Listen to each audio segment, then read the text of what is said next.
Good morning. नमस्कार आप सभी लोगों को। स्वागत है हमारे इस यूट्यूब प्लेटफॉर्म सर्वोदय इंस्टीट्यूट पर।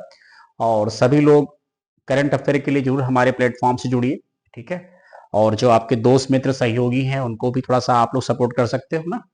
तो 1 जनवरी से लेकर के अभी तक कंटिन्यू करंट अफेयर क्लास चल रही है। अगर कभी इन केस नहीं दे पाए उस दिन तो फिर उसके नेक्स्ट डे क्लास अपलोड जरूर करेंगे, बट देंगे। देखिए, करंट अफेयर सर ऐसा विषय हम करना चाहें तो इसको आधा 1 घंटे पर डे करें, बट हम फिर स्टैटिक जीके डालेंगे, हम यहाँ वहां की न्यूज फेंकेंगे।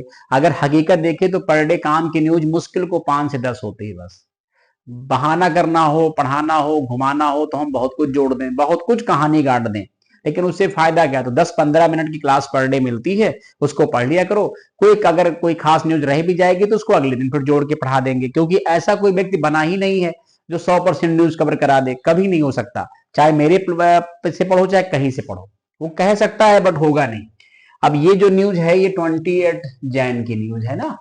जाहिर सी बात है 28 जैन की न्यूज ही आपको 29 को मॉर्निंग मिल सकती है। 29 की मॉर्निंग की न्यूज मिलेगी बट थोड़ा टाइम देने के बाद मिलेगी। फिर आप सब न्यूज निकालो पढ़ो।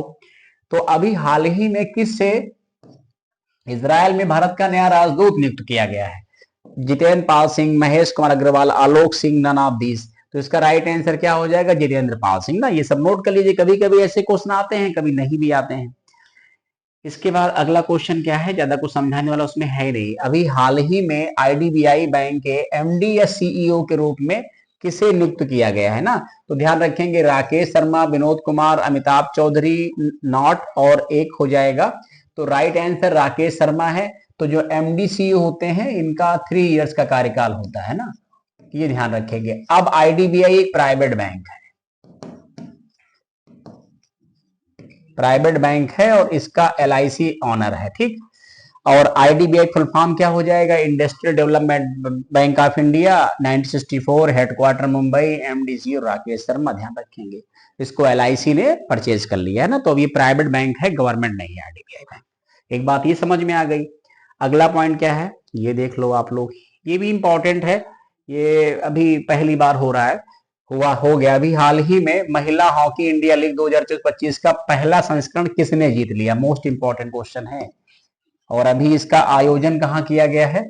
ठीक है, रांची।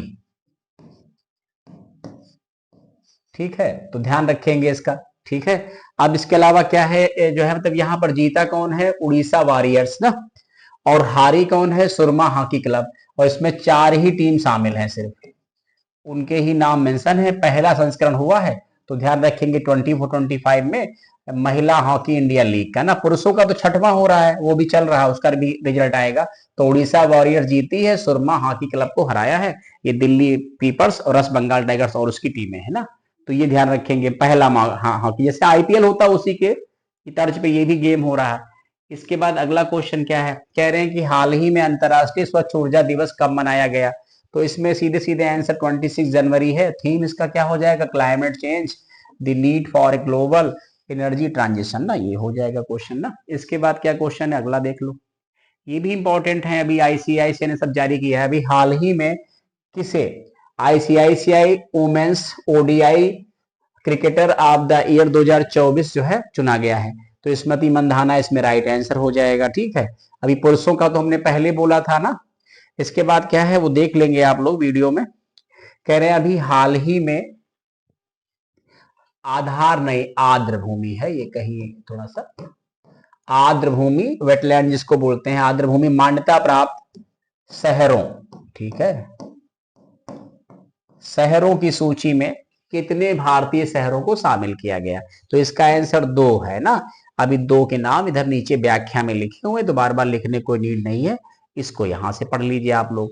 कह रहे हैं कि इंदौर और उदयपुर, ठीक है, एक मध्य प्रदेश और एक राजस्थान, रामसर कन्वेंशन के तहत मान्यता प्राप्त आर्द्रभूमि शहर की वैसी सूची में शामिल होने वाले पहले 2 भारतीय शहर हैं। मोस्ट इंपॉर्टेंट है, इसको ध्यान से पढ़ लीजिएगा आप लोग, ठीक है।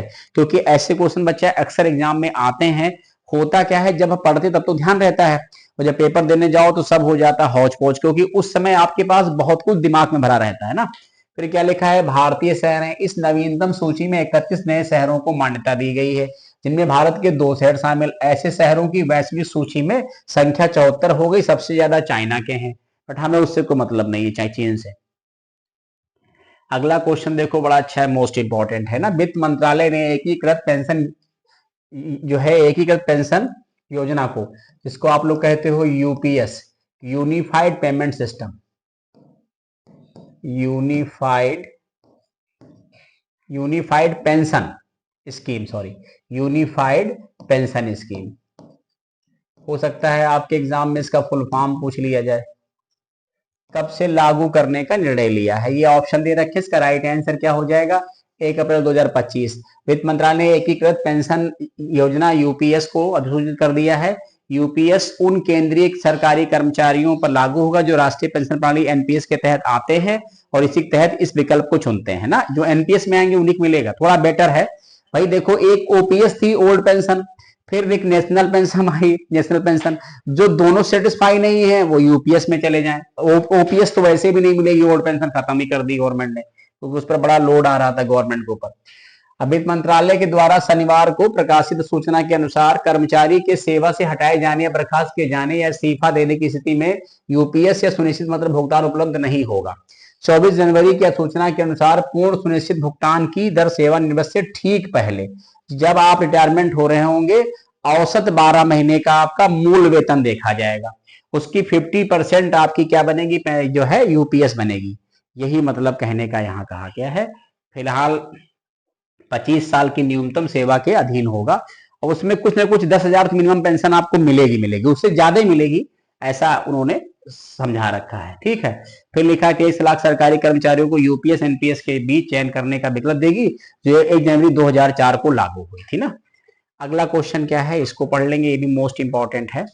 कह रहे हैं कि अभी हाल ही में किस राज्य ने समान नागरिक संहिता कानून को लागू किया। देखिए, आजादी के बाद करने वाला, ठीक है, ये पहला राज्य है अपने देश का, इसका आंसर है उत्तराखंड।